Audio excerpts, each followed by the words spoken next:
Hello, welcome to Fairy Tales from Around the World Storytime. I'm Miss Katie, and today we are going to be reading Nacho and Lolita. This is a Mexican fairy tale that is told in a Southwestern American tradition. Nacho and Lolita by Pam Muñoz Ryan, illustrated by Claudia Rueda. Nacho and Lolita.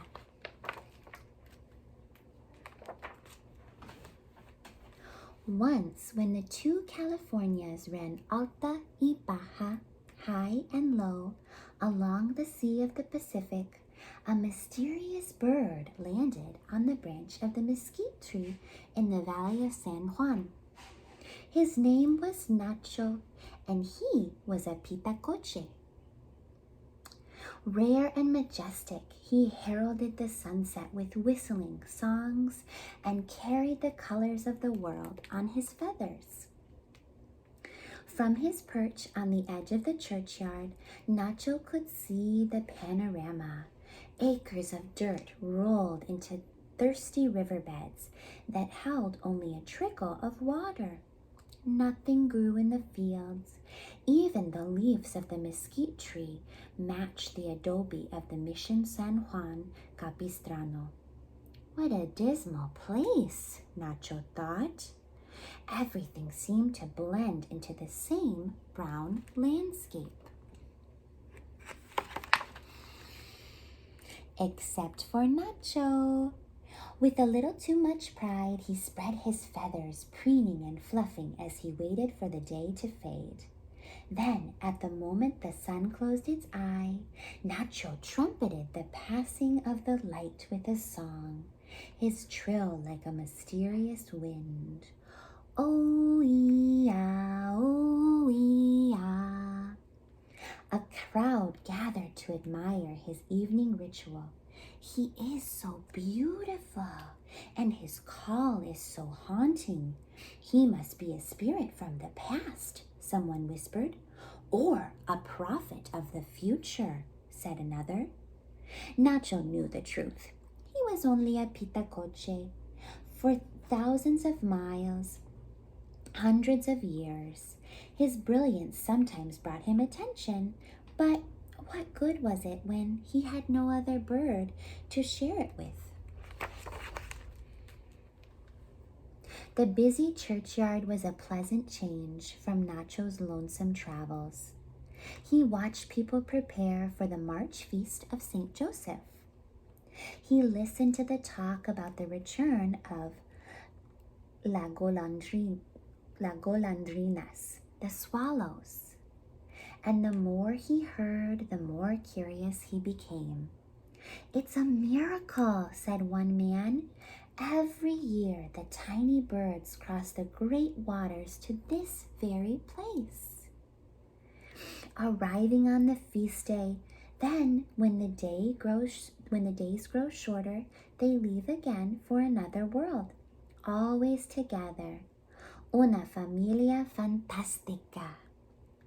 How romantic, thought Nacho. The swallows were everything he was not. They were small, but strong. He was big and bound to the land, unable to fly long distances without resting.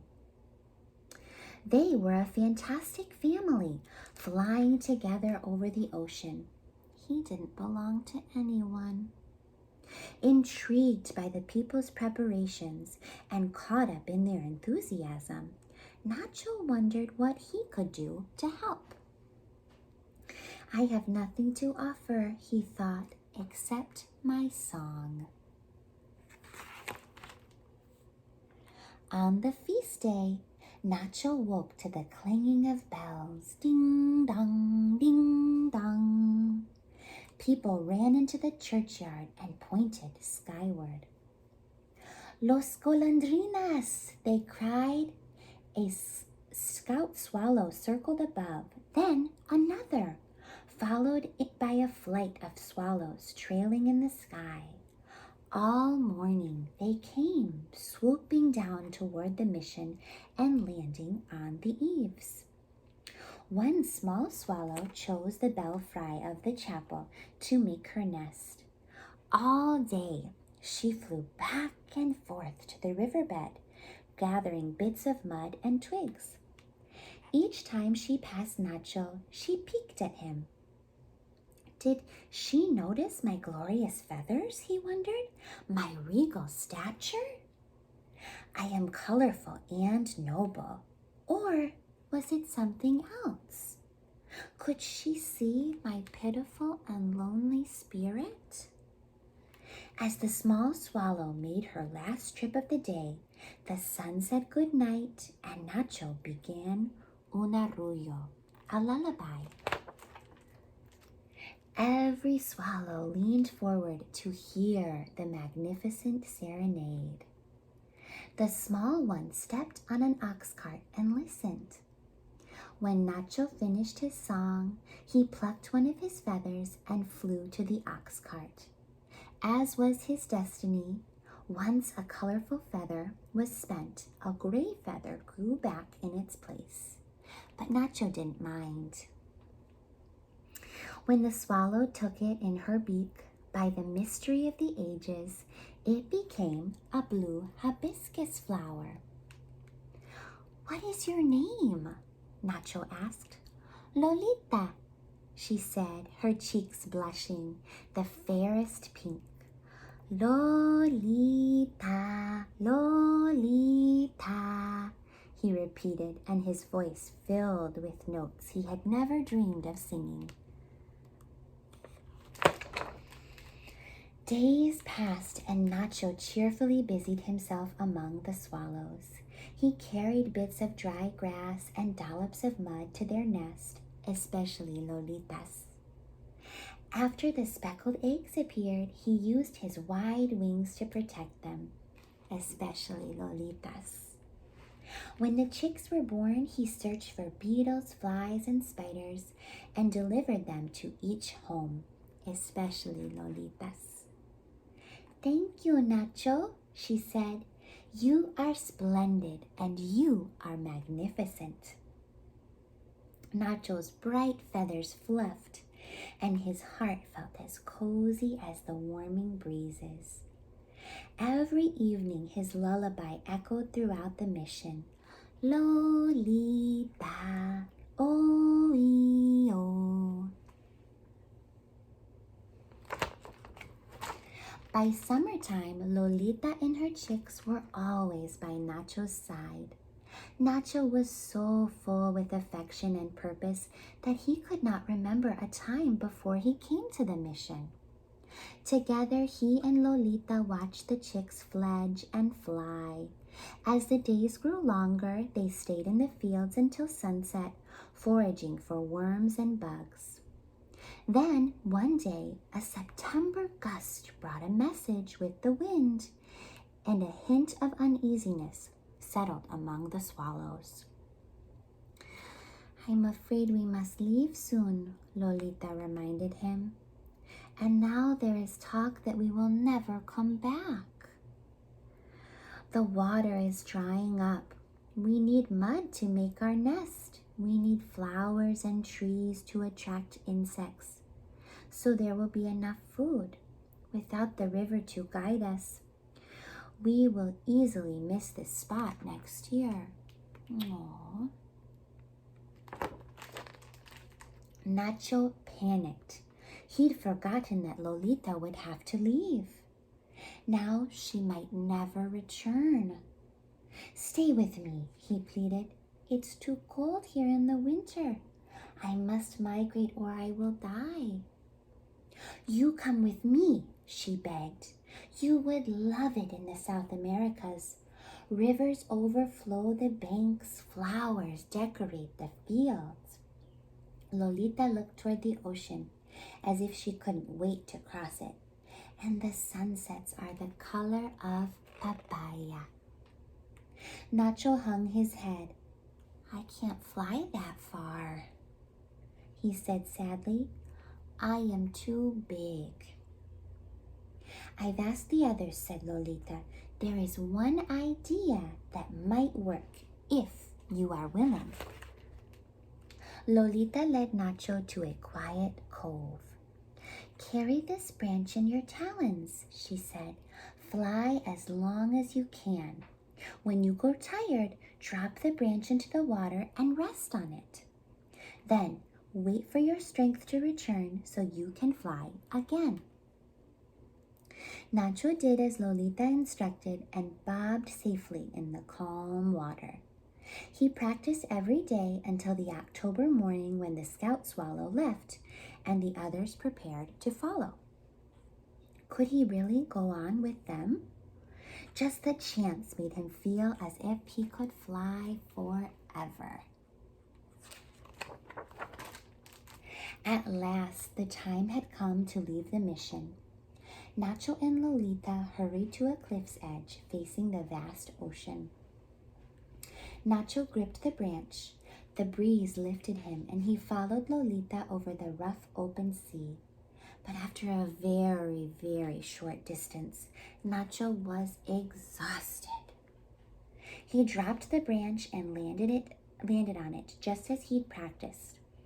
Lolita circled above him, waiting for him. Before Nacho was ready to fly again, choppy waves rocked him from his perch.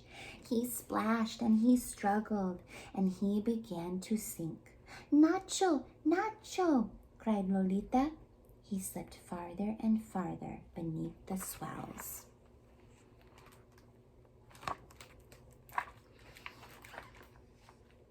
A thousand swallows turned back, flew down, and lifted Nacho to safety. On the cliff top, gasping for air, he knew the truth. A big pitacoche and a small swallow were not meant to be together. "Go," he told Lolita. "We will meet in our dreams." When she disappeared from sight, his heart felt as barren as the land. That night, as the sun slid away, Nacho's song ached with sadness. "Lolita, I love you." Winter came with heavy fog. Nacho sat sentry in the mesquite tree and remembered the happy times with La Familia Fantastica. He thought about the first time he saw Lolita and how he had given her one of his feathers. He looked at the gray feather that had grown back in its place. "I would give all of my colorful feathers if the swallows and my Lolita would come back," he thought. Wasn't there some way to guarantee their return? Nacho flew to the belfry every day. The blue hibiscus had taken root among the mud nests, and even though the flowers were gone, the strong vine wove its way through the tower, exactly as Lolita had done to his heart. When spring poked its head into February, the vine held buds that promised the returning of blossoms. All that from one feather. Suddenly, Nacho knew what he must do.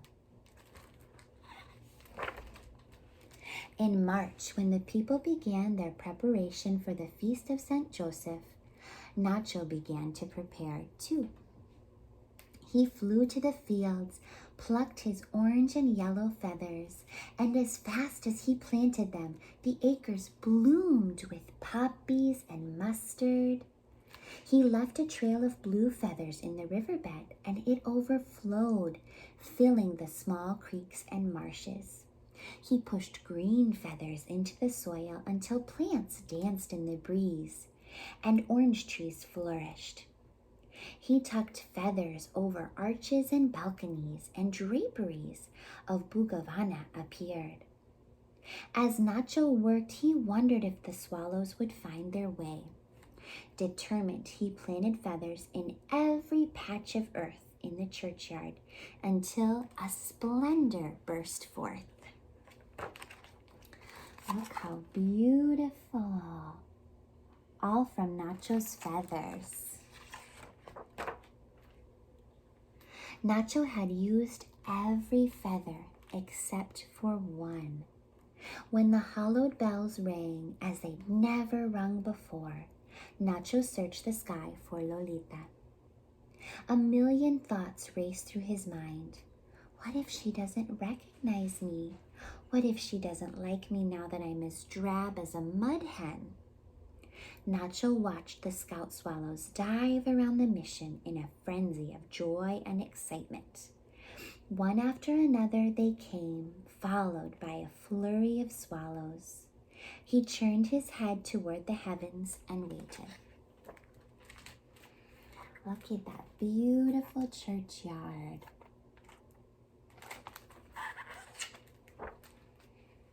When at last Lolita found Nacho in the mesquite tree, it was as if they'd been together for thousands of miles and hundreds of years. I no longer have my beautiful colors, he said. To me, you will always be splendid, she said. Together, they flew toward the river to gather mud and twigs to make a nest. Before the day faded, Nacho plucked the last bright feather from his wing and tossed it toward the westward clouds. Then, at the moment the sun closed its eye, Nacho heralded the passing of the day with a concert. Against a papaya sky. The end. Thank you so much for joining us for another week of fairy tales from around the world. I hope you guys enjoyed this one and keep up the great reading. We'll see you soon. Bye-bye.